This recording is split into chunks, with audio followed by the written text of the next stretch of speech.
Bonsoir à tous, bienvenue dans votre émission, votre opinion sur Gamma TV. À l'issue de la dernière des assises nationales de la justice, au cours de laquelle les participants avaient proposé à ce que le président Bassirou Diomaye Faye sorte au Conseil supérieur de la magistrature. D'autres, par contre, ont suggéré à ce qu'il y reste.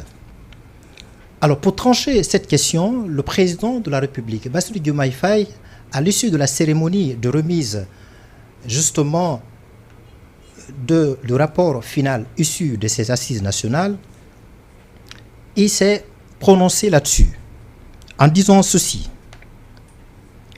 Je le cite.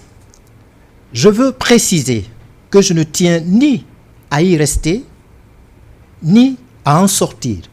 Je suis totalement neutre par rapport au Conseil supérieur de la magistrature. » Et pour éclaircir ce flou perceptible, nous avons pensé recevoir M. Oumar Dia. Il est politologue, il est juriste, il est spécialiste de la gouvernance locale. Et avec cet invité très important, nous allons discuter aussi, si le temps le permet, sur la possible dissolution de l'Assemblée nationale sénégalaise. Bonsoir, M. Dia. Bonsoir, M. Cissé. Merci de reprendre. C'est pour moi toujours un réel plaisir de venir répondre à votre invitation pour parler des sujets de l'actualité brûlante du pays. Alors, c'est réciproque. Alors, je vous interpelle sur ce flou qui transparaît dans le propos du président de la République. Je le cite à nouveau. « Je veux préciser que je ne tiens ni à y rester, ni à en sortir, juste totalement neutre par rapport au Conseil supérieur de la magistrature. » Lorsque vous avez entendu ce propos venant du président de la République, quelle réaction avez-vous eue? Est-ce que ce propos ne vous paraît pas flou? Est-ce qu'il n'y a pas une contradiction par rapport à ce qu'il a dit concernant sa présence ou sa sortie éventuelle du Conseil supérieur de la magistrature? Oui, nous avons très bien suivi pardonnez-moi, la réponse du président de la République. Effectivement, vous avez bien repris ses propos tels qu'elles sont, sans modification possible. La réponse n'est pas rassurante. Vous comprenez avec moi que c'est une réponse bien que même nomade. La réponse, elle est très, très nomade. Ça nous rappelle donc une anecdote avec l'ancien président de la République, Macky Sall. Lorsqu'on lui avait posé la question de savoir est-ce qu'il fera le troisième mandat, qu'est-ce qu'il avait dit? Ni oui, ni non. C'était sa réponse. Une espèce de wahwahet. Oui, du wahwahet. On est dans cette même hypothèse avec le nouveau président de la République, son Excellence Bassirou Diomaye Faye. La réponse, elle est là. Ce n'est ni oui, ni non. Et ce n'est pas une réponse rassurante pour moi, politologue et juriste. Dans la mesure où c'est lui-même qui est le garant de l'indépendance de la justice, le respect de la séparation du pouvoir. Le président, c'est l'exécutif. Mais parlant de la magistrature, là, vous allez convoquer le pouvoir judiciaire. Et qui parle de pouvoir judiciaire doit parler effectivement de l'indépendance des juges, de l'indépendance des magistrats. Mais lui, sa présence n'est que cosmétique. Sa présence au niveau du Conseil supérieur de la magistrature n'est que cosmétique. Compte tenu de l'indépendance dont vous parlez, l'indépendance de la justice, la neutralité du président de la République, est-ce qu'il doit rester au sein de cette instance plus importante, le Conseil supérieur de la magistrature, ou bien il doit en ressortir complètement? Alors là, je tiens à faire quelques petites précisions très importantes. D'abord, sur l'aspect politique. Lui-même, en tant que président de la République, il vient d'être fraîchement élu par le peuple sénégalais. Et avant d'être élu, en tant que président, il a fait des promesses, il a fait des engagements devant le peuple sénégalais. Une promesse électorale. Électorale, devant le peuple sénégalais. Et d'ailleurs, parmi ces promesses électorales, il y avait la question de la présence du président de la République. Et qu'est-ce qu'il avait dit? Rappelez-nous. Ah oui, parce qu'il y avait des circonstances. Des circonstances, en tout cas, le pays était secoué. Il y avait eu des émeutes. Le dossier Ousmane Sonko Adji Sarr, ça a fait des morts. Mais qu'est-ce qu'il avait dit par rapport à cette institution? Ce qu'il avait dit, c'est que notre indépendance, nous, entre nous, de notre niveau, PASTEF, coalition Diomaye Président, nous estimons que notre justice n'est pas totalement indépendante. Et pour rendre la justice indépendante, libre et impartiale, il faut que le président de la République, S'il vous plaît, caméra. il faut que le président de la République décide de partir au niveau du Conseil supérieur de la magistrature. C'est ce qu'il avait dit devant le peuple. Mais est-ce que vous pouvez nous rappeler, même si vous tentez peut-être de paraphraser le propos qu'il avait tenu en ce moment-là, lorsqu'il était dans l'opposition, Ouais, concernant sa position ou sa présence au sein du Conseil supérieur de la magistrature? Là, je le comprends. Il est en train d'exercer donc le pouvoir que le peuple sénégalais vient de lui déléguer. Donc là, il est dans son ambiguïté en tant qu'homme politique. Je ne dirais pas en tant que chef d'État, mais en tant qu'homme politique, il est dans son ambiguïté. Donc il y a un hiatus. L'ambiguïté, c'est un principe incontournable qui... Donc il y a un hiatus, une contradiction entre le propos qu'il avait tenu lorsqu'il était dans l'opposition et celui qu'il vient de tenir une fois qu'il est à la tête de la magistrature suprême. La réponse est oui. Plus qu'une contradiction même d'ailleurs. C'est lui-même qui devant... Mais le peuple... Est-ce que c'est rassurant lorsqu'un président tient un tel propos? Est-ce que c'est rassurant? Est-ce que ce n'est pas une inquiétude par rapport à l'indépendance de la justice? Alors, je l'avais dit récemment dans un article que j'ai publié et je le redis encore devant vos médias. Je le dis haut et fort. Pour garantir l'indépendance de la justice, il faudra que le président de la République décide de partir au niveau du Conseil supérieur de la magistrature. Voyez-vous, un président de la République qui vient d'être fraîchement élu devant le peuple qui dit « Voilà, j'ai décidé de partir du Conseil supérieur de la magistrature ». Quoi de plus normal? Quoi de plus normal? Mais qu'est-ce qu'il a poussé? Pour redorer un peu le blanchot, pour un peu dire les juges, maintenant, c'est à vous d'assumer vos responsabilités. Parce que là, j'ai décidé de partir. Définitivement. Mais tel n'est pas le cas, parce qu'il a donné justement la latitude aux magistrats de se décider, de trouver surtout un consensus à l'issue des assises nationales qui ont été tenues. Mais malgré tout ça, les magistrats n'ont pas trouvé un terrain d'entente. Et il me semble que son propos tient de là. Là, je vais un peu paraphraser le président Diomaye Faye. Heureusement qu'il en est conscient de cette situation-là. Il a dit au Sénégal, le président de la République a beaucoup de pouvoir. Effectivement, c'est parce que le président de la République a beaucoup de pouvoir qu'il décide de répondre aux citoyens sénégalais ni oui ni non. Le président de la République, c'est lui qui nomme aux emplois civils et militaires. Et voyez-vous l'organisation et le fonctionnement de la justice sénégalaise.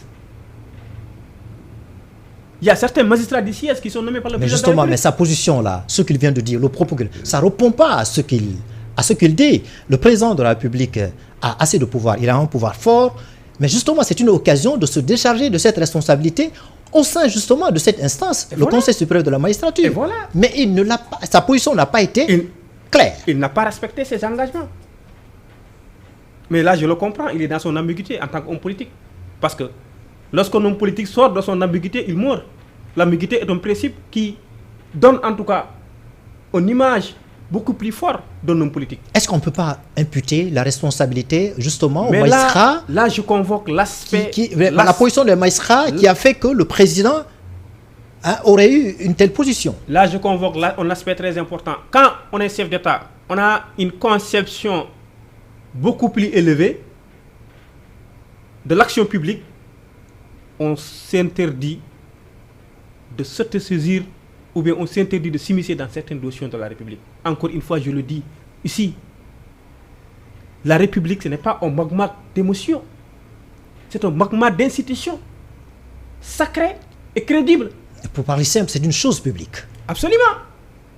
Absolument. Oui, on est dans une démocratie. Le reste public. On est dans une démocratie. Oui. Et qui parle de démocratie parle le principe de la séparation des pouvoirs. Oui. Le président de la République, est-ce qu'aujourd'hui, il peut s'immiscer dans les affaires de l'Assemblée nationale? La réponse est non. Est-ce que cette confusion-là, ce flou-là, est-ce que ce n'est pas en quelque sorte une entorse au principe de la séparation de pouvoir dont vous parlez? Grave même d'ailleurs, c'est une entorse très grave. Ça pourrait être un antécédent. Demain. Je dis bien, la République, ce n'est pas un magma d'émotion, mais d'institutions crédibles, réelles et sacrées. Donc, pour revenir un peu sur le principe de la séparation du pouvoir, je disais tout à l'heure que l'Assemblée nationale est une institution le pouvoir judiciaire est une institution encadrée par la charte fondamentale qui est la Constitution. Mais les prérogatives du président de la République est déterminé par la Constitution. Les prérogatives des députés est déterminé par la Constitution. Aujourd'hui, au niveau même de cette Constitution, de cette charte fondamentale, qui est notre carte d'identité, qui est notre identité réelle, nous les citoyens sénégalais, avec lui-même, président de la République, garant des institutions de la République, garant de l'indépendance de la justice et de l'idée de la séparation des pouvoirs, aujourd'hui, dans cette Constitution, dans cette charte fondamentale, il est écrit de l'inamovibilité donc des juges. Ça veut dire quoi? Ça veut dire que l'indépendance des juges est garantie à 100%. C'est la Constitution qui le dit. Aujourd'hui, un juge qui décide de ne pas être indépendant, c'est une question de personnalité. C'est une question de personnalité. Mais justement, la Constitution sénégalaise dont vous parlez, dont vous évoquez dans votre intervention, c'est elle-même qui permet justement au président de la République de nommer les magistrats au sein du Conseil supérieur de la magistrature, de les nommer et de les défaire, de nommer un certain nombre de magistrats et aussi donner la possibilité au président de l'Assemblée nationale de choisir un certain nombre de magistrats au sein de cette instance.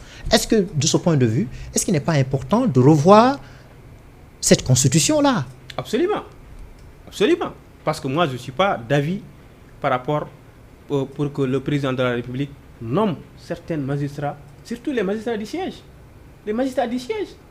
Parce que les affaires judiciaires sont les magistrats...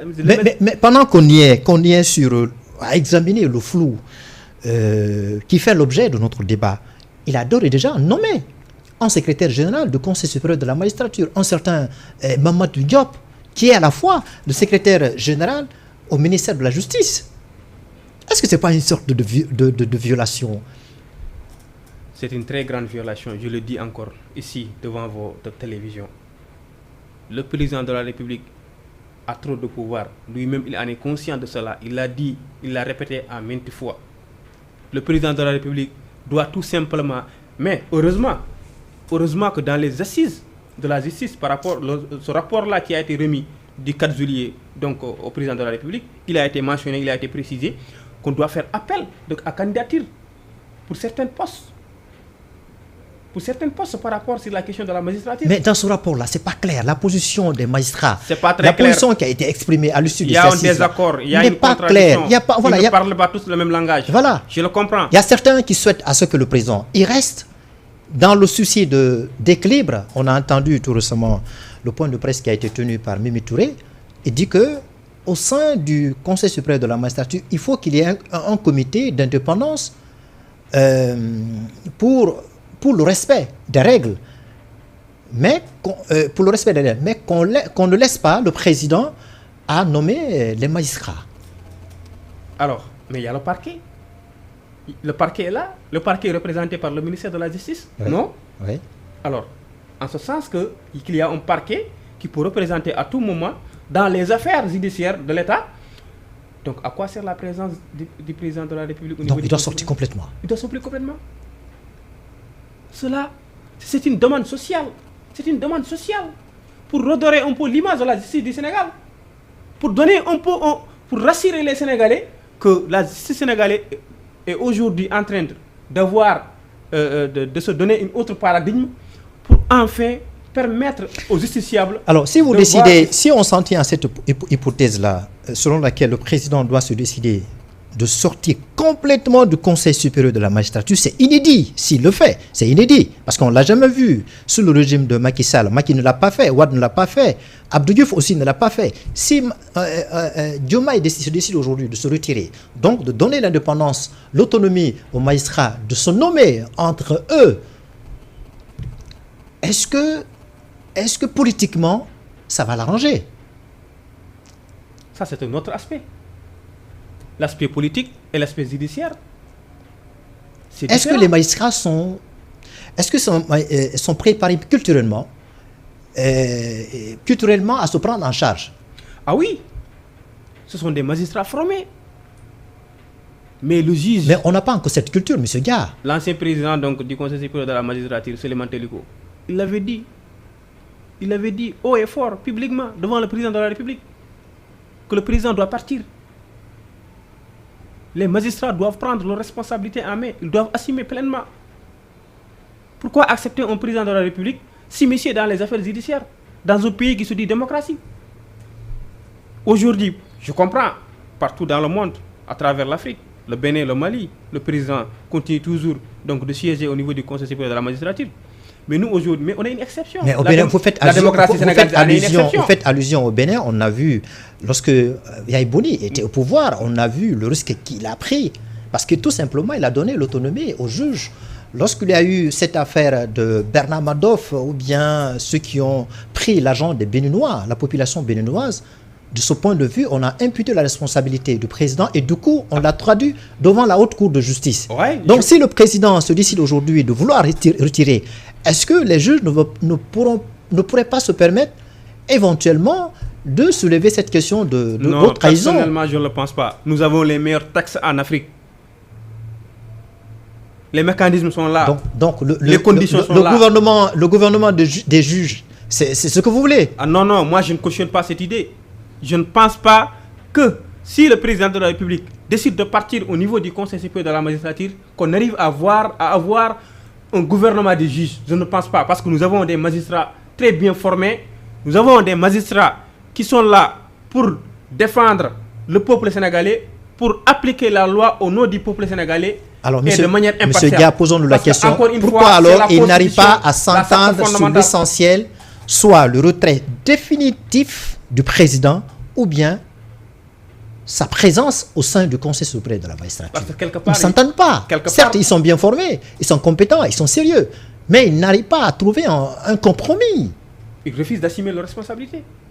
Quelque part, il y a des magistrats qui sont nommés. Pour certains, il faut que le président reste pour trouver un équilibre. Pour d'autres, il faut qu'il en ressort. D'autres même, ils ont évoqué une raison et dit qu'il faut respecter le quota, parce qu'il y a certains juges, me semble-t-il, qui sont élus là. Je comprends leurs préoccupations. Oui. Je comprends très bien leurs préoccupations. Encore une fois, moi je le dis personnellement, nous avons des magistrats très bien formés qui peuvent garantir l'indépendance de la justice sans pour autant que le président de la République décide de s'immiscer dans les affaires. Ce n'est pas une bonne image. Alors, de quoi as-tu peur, le président? Pourquoi il ne veut pas prendre la responsabilité de sortir complètement? Mais quand vous avez un premier ministre qui dit publiquement, je dis bien, devant une jeunesse, devant le peuple sénégalais, que le ministre de la Justice m'a envoyé une vidéo me disant que ce jeune homme-là fait partie donc de votre parti politique dénommé le PASTEF. Alors, on continue de le poursuivre ou bien on arrête de le poursuivre? C'est une entorse à l'indépendance de la justice, là. Mais c'est très grave. C'est très grave. Il l'a dit publiquement. C'est ce qui pourrait probablement justifier la position du président Diomaye. Voilà les inquiétudes. Raison pour laquelle la réponse n'est pas rassurante. Nous, ce que nous réclamons en tant que républicains, ce que nous réclamons en tant que des juristes souverains dont nos préoccupations, ce n'est rien que de garder les acquis démocratiques, c'est de voir partir le président de la République au niveau du Conseil supérieur de la magistrature. Ne reste que pour redorer cette image de la justice, ne reste que pour permettre aux magistrats d'assumer leurs responsabilités et de mener à bien leur travail. C'est ça la vérité. Et l'ancrage effectif de l'indépendance de la justice. C'est ça la vérité. Mais d'ailleurs, je vous parlais tout à l'heure donc de la formation des magistrats, de l'intelligence des magistrats, de monter parfois au créneau, de prendre des décisions qui peuvent sauver donc la République. Dernièrement, c'était avec le Conseil constitutionnel. Qu'avait fait le président de la République, l'ancien président de la République, de reporter les élections. Mais le Conseil constitutionnel a dit niet. Ils ont pris leurs responsabilités en main en tant que magistrats. Ils ont dit que les élections doivent se tenir avant avril. Oui, mais aujourd'hui, sans vouloir sortir du sujet, l'avenir justement de ce Conseil constitutionnel est un petit peu menacé parce qu'ils ont décidé à ce qu'on supplante le Conseil constitutionnel par la Cour constitutionnelle. Alors, encore moi je le dis ici, nous avons les meilleurs textes, oui. Nous avons les meilleures lois, nous avons un meilleur arsenal juridique. C'est pas ça qui compte. C'est pas ça qui est pertinent. Ce n'est que formel encore une fois. Mais aujourd'hui, oui, malgré le président ait tenu ce propos-là, mais la balle se trouve dans le camp des magistrats. Il dit que les magistrats, s'ils m'apportent des arguments très convaincants, à partir de ce moment, je me décide de sortir. Est-ce que de ce point de vue, il n'a pas raison aussi? Mais c'est lui-même qui avait dit publiquement, Orbi et Urbi, que dès que je suis élu président de la République, je vais sortir définitivement du Conseil supérieur de la magistrature, accompagné avec d'autres engagements qu'il n'a pas encore respectés. Mais il laisse le soin aux magistrats quand même de lui apporter des arguments solides. Il n'y a pas de choix, il est le président de la République. Donc en tout état de cause, il doit se décider de partir. La société le regarde. Il est le garant de l'indépendance de la justice. S'il décide de rester, il va rester. S'il décide de partir, il va partir. Ce n'est pas au magistrat de l'empêcher. Mais justement, pour garantir cette indépendance dont vous parlez, il faut qu'il siège, il faut qu'il y reste. C'est votre avis? Ah, mais je pense. Moi, je ne vous rejoins pas. Je ne vous rejoins pas. Mais s'il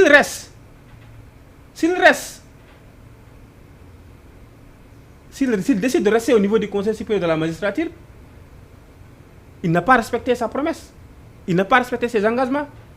Et là, beaucoup d'antécédents. Mais il y a un risque sérieux. Beaucoup d'antécédents D'accord, mais il y a un risque sérieux. On a vu au sein du Conseil, je vous rappelle, M. Gare, permettez-moi, au sein du Conseil supérieur, au sein du Conseil constitutionnel, on a vu l'image de certains membres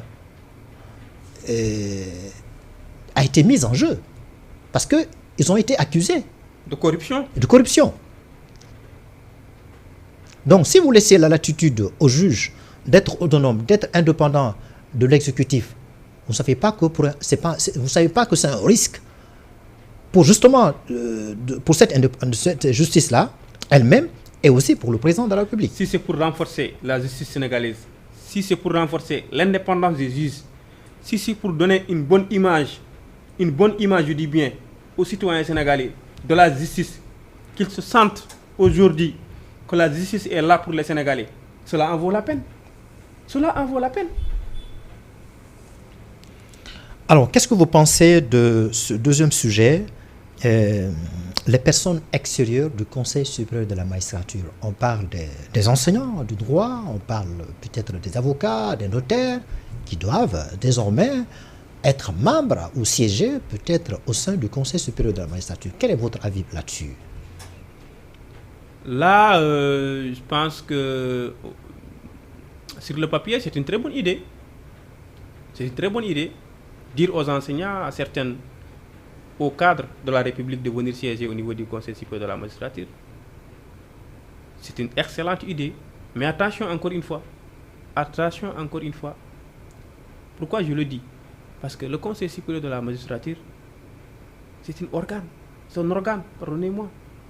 C'est un organe pour permettre aux magistrats de prendre des décisions allant dans le sens de sauvegarder de la justice, mais allant dans le sens surtout de donner une image de l'état de droit par rapport une image de l'état de droit pour permettre maintenant aux citoyens sénégalais donc de se sentir au niveau de cette justice. Il y a une personne extérieure, une personne étrangère à cette institution, c'est le ministre de la Justice et des Gardes des Sceaux. Est-ce qu'il doit toujours être membre de cette institution-là? Oui, là je suis d'accord. Parce qu'il est le représentant du parquet. Le parquet doit avoir son représentant. Là où je ne suis pas d'accord, c'est avec la présence du président de la République. Quand on a du pain sur la planche, on s'en occupe. Le président a beaucoup d'urgences à gérer. Le président a beaucoup de choses à faire. Donc il s'en occupe que d'aller siéger au niveau du Conseil supérieur de la magistrature. Si le ministre de la Justice y reste, est-ce que c'est en quelque sorte, il n'y a pas un flou par rapport à l'autonomie? Ah non. Il ne peut rien faire. Peut-être son avis même ne compte pas. Il est là, juste de manière formelle. Son avis ne compte même pas. Parce qu'il représente le parquet, il représente le peuple. Les juges sont indépendants. Personne ne peut contraindre les juges. Mais à un certain moment, on a besoin de son avis avant de nommer. Ah non. Le ministre ne peut pas donner son avis. C'est le président de la République. À l'heure actuelle où je vous parle, le ministre ne peut pas donner son avis parce qu'il représente le parquet. Ce sont les juges qui donne des propositions au président de la République qui valide en dernier ressort. Mais parfois, cette proposition n'est pas faite ou n'est pas prise en compte. Oui, c'est ça l'inquiétude. C'est ça la grande inquiétude. Raison pour laquelle, moi, je suis partisan de la non-présence du président de la République au niveau du Conseil supérieur de la magistrature. Cela va permettre non seulement aux juges de prendre entièrement leurs responsabilités dans la nomination de certains postes, mais surtout, là où je ne suis pas encore d'accord, c'est sur la proposition de l'Assemblée nationale dans le cadre de la nomination des juges du siège. Là, je ne suis pas d'accord. Qui se retire. Non, parce totalement. qu'on est dans le cadre de la séparation du pouvoir. Et qui parle de la séparation du pouvoir parle de l'état de droit. Aujourd'hui, le pouvoir exécutif a ses organes, a ses prérogatives, a ses ordres, a ses missions, bien déterminées et encadrées par la Constitution. Là, on est clair. Là, c'est très clair. L'Assemblée nationale ou bien le pouvoir législatif est aujourd'hui encadré par la Constitution. C'est clair. Mais là, il va falloir, parce que c'est la Constitution elle-même qui donne le pouvoir au président de l'Assemblée de nommer un certain nombre de magistrats, je l'ai dit tout de suite là, au sein du Conseil supérieur de la magistrature. Alors pour le retirer ce pouvoir-là, il faut justement revoir la Constitution. Il faut revoir la Constitution. Absolument. Voilà. Je suis tout à fait d'accord avec vous. Et la révision justement de cette Constitution-là, ça va être compliqué, d'autant plus que le pouvoir actuel n'ayant pas une majorité importante à l'Assemblée. Et avant d'en venir à ce sujet-là, je vous parlais tout à l'heure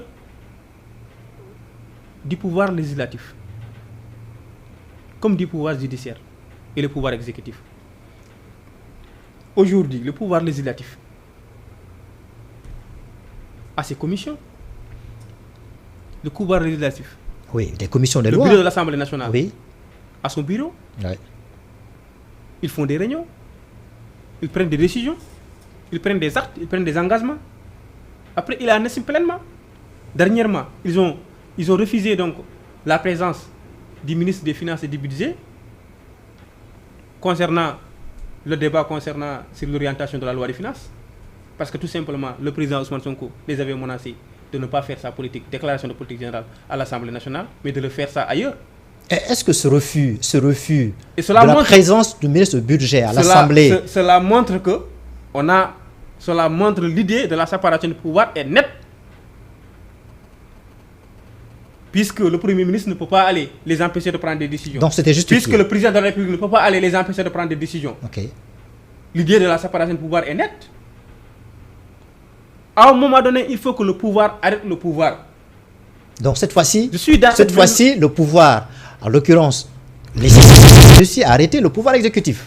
En fait, oui, c'est ce qui fait le charme et la beauté de la démocratie. Selon Montesquieu, oui, le principe de la séparation du pouvoir. Il faut que le pouvoir arrête le pouvoir. Ce qui met en relief le charme et la beauté de la démocratie. En aucun moment, le président de la République ne peut aller s'immiscer dans leurs décisions, dans leurs actes qu'ils prennent, parce que ça engage le peuple. Alors, mais dans la foulée, comment vous jugez, comment vous appréciez la position de Ousmane Sonko, qu'il a dit qu'il ne va pas tenir sa politique générale devant l'Assemblée nationale, parce que tout simplement, le règlement intérieur qui nous permet de le faire n'est pas à jour. Donc, tant que ce règlement intérieur n'est pas remis à jour, avant le 15 juin, il va devoir tenir justement sa politique devant une assemblée composée de peuples souverains et des jurys intellectuels. C'est pas cohérent son raisonnement. C'est pas cohérent. Lui-même d'être très cohérent. Est-ce que c'était pas une façon d'impressionner la majorité, l'APR? Là, il y a un souci. Je le comprends. Il est dans son rôle. Il est dans son rôle en tant qu'homme politique. Je le comprends. Est-ce que c'est un rôle républicain? Non. Le rôle n'est pas très... Est-ce qu'un Premier ministre devrait avoir une telle position? Là, je voudrais dire que sa position est anti-républicaine. Sa position est antidémocratique. Sa position est anticonstitutionnelle. Parce que c'est la Constitution qui dit, après sa nomination, le Premier ministre fait sa déclaration de politique générale devant l'Assemblée nationale. Mais l'Assemblée nationale, ce sont des élus du peuple. Ce sont les représentants du peuple qui sont là-bas. C'est pas Mais il faut voir aussi les raisons qui l'ont poussé à vouloir refuser cela. Non. Parce que le règlement, lorsqu'on a supprimé le poste de Premier ministre, du coup, ce règlement intérieur n'était pas à jour. Donc, imaginez s'il avait accepté ça. Qu'est-ce que vous, les juges, qu'est-ce que vous auriez dit? Ah non, là, son raisonnement ne tient pas. C'est nul et de nullité absolue.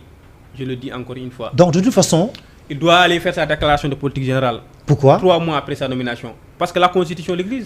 L'article 55, c'est ça, ce Oui. que vous évoquez. Mais en dehors de ça, M. Cissé, le Sénégal a des traditions républicaines. Le Sénégal a ses traditions républicaines. Tous les premiers ministres sont partis faire leur déclaration de politique générale. C'est la ligne de conduite. La Constitution est claire. La Constitution a dit que il a fait peut-être conformément à son principe de rupture. Ouais, là, encore une fois, je retourne à la charte fondamentale, notre carte d'identité qui est la Constitution, qui est là, qui protège tout le monde, qui protège le président, qui protège le Premier ministre, le gouvernement, les députés. Donc, les de toute façon, il devrait le faire conformément aux dispositions de la Constitution. C'est clair, il doit aller faire, tant que l'Assemblée nationale existe, il doit aller faire, peu importe.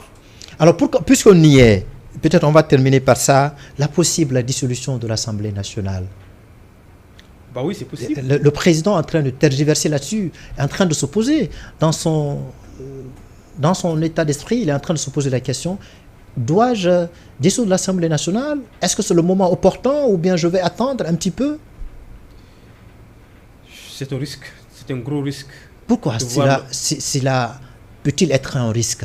C'est un gros risque de voir le président de la République dissoudre l'Assemblée nationale. Là, on a 4 dates. Quelle est important? Parce que pour dissoudre l'Assemblée nationale, il faut attendre au plus tard le 12 septembre, date de l'installation des députés. D'accord. Le 30 juillet, c'était la date de l'élection. Le 4 août, c'était la date de la proclamation définitive des résultats. Ok. Le 12 septembre, c'était la date de l'installation des députés. Donc, le mandat des députés a commencé à partir du 12 septembre. Ça n'a pas commencé à partir du 30 juillet, date de l'élection. Ça n'a pas encore commencé à partir du 4 août, date de la proclamation définitive des résultats. Définitifs. Donc, ça a commencé à partir du 12 septembre. Donc, il faudra attendre 12 septembre. S'il attend jusqu'au 12 septembre, là, il y a une violation flagrante de la Constitution. Parce que la Constitution est claire. Après 3 mois, la Constitution a bien déterminé les délais. Après 3 mois sa nomination, il doit aller faire sa déclaration de politique générale. Et le président est élu à mais partir... on a vu, il y a certains premiers ministres n'ont pas respecté cela. N'ont pas respecté cela, mais voilà. C'est pas tout simplement les premiers ministres n'ont pas respecté cela, lui qu'il ne va pas respecter cela. Mais là, je parle de la dissolution là. C'est quand le président va se décider de dissoudre cette institution parlementaire. Si tel est le cas, ça sera à partir du mois de septembre. Il y a encore un risque, je vous l'ai dit tout à l'heure. Lequel? Le risque, c'est quoi? Mais on se dirige vers le marathon budgétaire. On se dirige vers le marathon budgétaire 2024-2025, à partir du mois d'octobre. D'abord, avant de parler du risque budgétaire, est-ce qu'il n'y a pas un risque politique pour lui?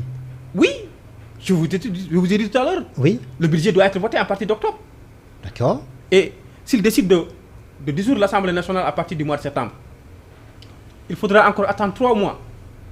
Mais ça c'est après, je dis bien, après la présentation de la politique générale. Il faudra encore attendre 3 mois pour avoir l'installation des députés au niveau de l'Assemblée nationale. Ce qui veut dire qu'on n'aura pas un budget voté à partir de l'année 2024, mais à partir de l'année 2025. Le risque est là. Dans tous les cas, je dis bien, dans tous les cas, lui, en tant que président de la République, il a les prérogatives de discuter avec le président de l'Assemblée nationale, voir les meilleures alternatives. Dans la perspective de la dissolution. Oui, trouver ensemble des meilleures solutions, des meilleures alternatives, des mesures en tout cas qui vont aller dans le sens de sauvegarder des acquis démocratiques. Est-ce qu'il va se permettre de discuter avec le président de l'Assemblée actuelle, surtout que celui-là ne fait pas partie de son camp politique? Absolument. L'autre risque, ce serait au recul démocratique. Dissoudre l'Assemblée nationale pour organiser des élections législatives afin de permettre au président de la République. Justement, sur cette question-là, est-ce que le camp d'adverse, en l'occurrence l'APR, peut l'en empêcher? Parce qu'ils ont décidé tout récemment de vouloir empêcher le président de la République à vouloir dissoudre l'Assemblée. Est-ce qu'il pouvait le faire? Il peut le faire, mais il faudra attendre 2 ans pour le faire. Est-ce que le délai est passé? Je parle de l'opposition. Oui. Là, moi, je reviens encore sur la possible dissolution de l'Assemblée nationale par le président de la République. Oui. C'est possible, mais pour le faire, il faudra attendre 2 ans après l'installation des députés. 2 ans. Mais les 2 ans... 2 ans de mandat pour dissoudre l'Assemblée nationale. Mais les 2 ans se sont écoulés. Ils se sont écoulés. Oui. Si les 2 ans se sont écoulés, à tout moment, le président de la République pour dissoudre l'Assemblée nationale. Par contre, parlant maintenant de l'autre camp, le camp de l'APR, Oui. qui ont toujours donc la majorité à l'Assemblée nationale. Ouais. L'autre risque, c'est de voir le président de la République, non pas le président, le Premier ministre, aller faire sa déclaration de politique générale. Et au final, Une motion de censure. déposée par la majorité. Oui. Pas de majorité. Ça serait une honte. Ah oui. Ça serait une honte. Il y a un risque. Il y a un risque. Il y a un risque le droit de veto Ah oui. dont détient la majorité, l'APR, Et là, ça risque de vouloir soulever la motion de censure. Et là, ça risque de... Et même s'il y a motion, le président a quand même la possibilité de nommer exactement les mêmes ministres dans son gouvernement, n'est-ce pas? Et dans ce cas-là, il va gouverner par loi organique, par ordonnance, pardonnez-moi. Et ça serait encore un beaucoup... Ça va être compliqué.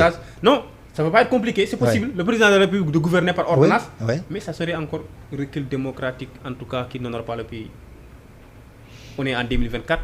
Aujourd'hui, le Sénégal est salué par les pays comme une référence de démocratie, des principes démocratiques, des libertés démocratiques.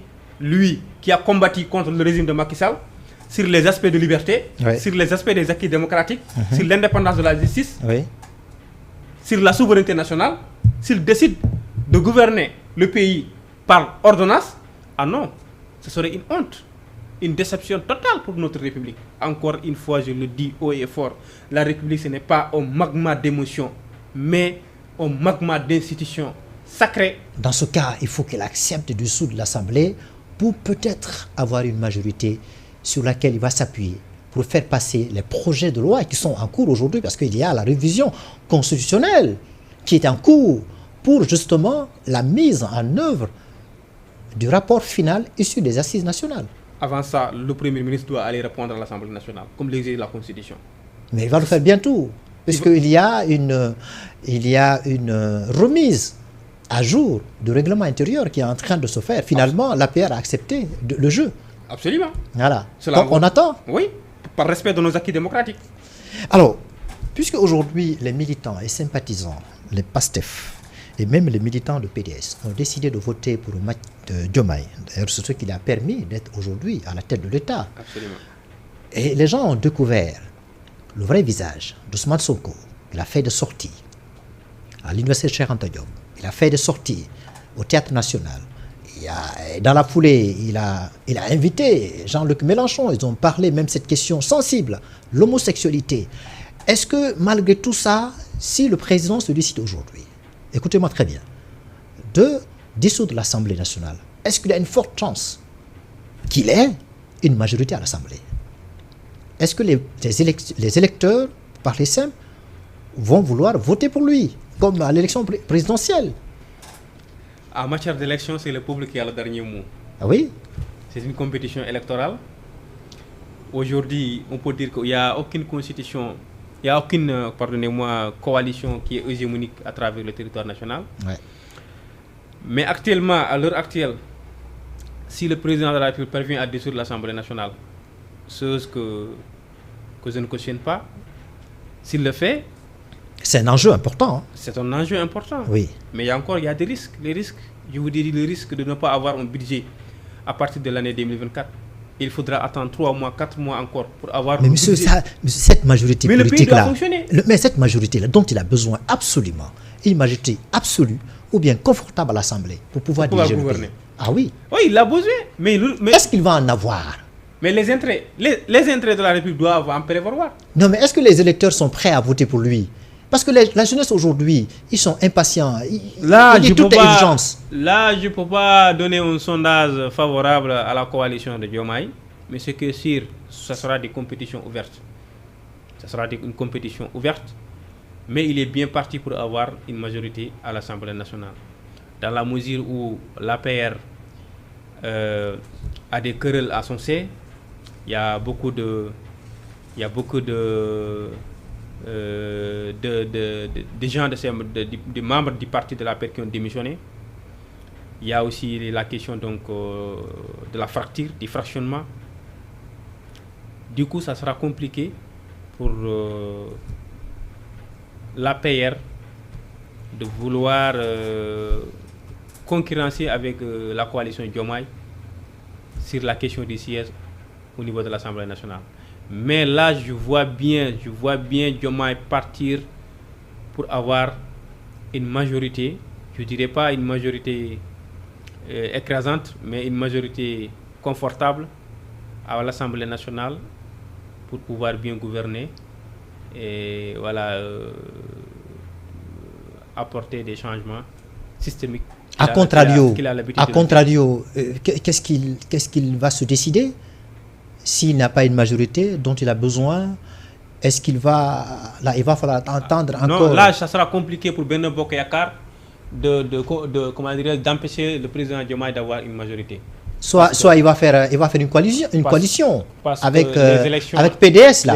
Les élections de juillet 2021 l'ont plébiscité. Ouais. L'ont porté au pinacle. Est-ce que vous entrevoyez une éventuelle cohabitation avec la coalition de PDS? Là où on vous dit, pour gagner au niveau départemental, il faut avoir plus de sièges, il faut avoir plus de voix, même si c'est une seule voix. Moi, si c'est pour avoir 42 voix, moi j'ai 42 voix, c'est moi qui gagne le siège départemental. Est-ce qu'aujourd'hui, à l'heure actuelle, est-ce qu'aujourd'hui la coalition Benno Bokk Yakaar est capable aujourd'hui de mobiliser ou bien de rafler tous les départements du Sénégal? Ça sera impossible. Dernièrement, c'était les élections présidentielles. Amadou Ba est arrivé en deuxième position avec 33%. Il a perdu Dakar, il a perdu Ziguinchor, il a perdu la région de Thiès, il a perdu la région de Diourbel. Même là où on pensait que Amadou Ba va gagner, il a perdu. Il a perdu Tambacounda, il a perdu Sédhiou, il a perdu Louga. Vous voyez? Donc, quelque part, moi, je ne pense pas vraiment qu'il y a une coalition aujourd'hui au Sénégal qui pourrait empêcher le président de la République, Bassirou Diomaye Faye, avec sa coalition. Est-ce que dans la foulée, quand même, Diomaye et Sonko tiennent leur électorat? Oui. Malgré tout, ils tiennent leur électorat. Oui. D'accord. Tout à fait d'accord avec vous. L'électorat est là. Aujourd'hui, ce n'est pas insignifiant.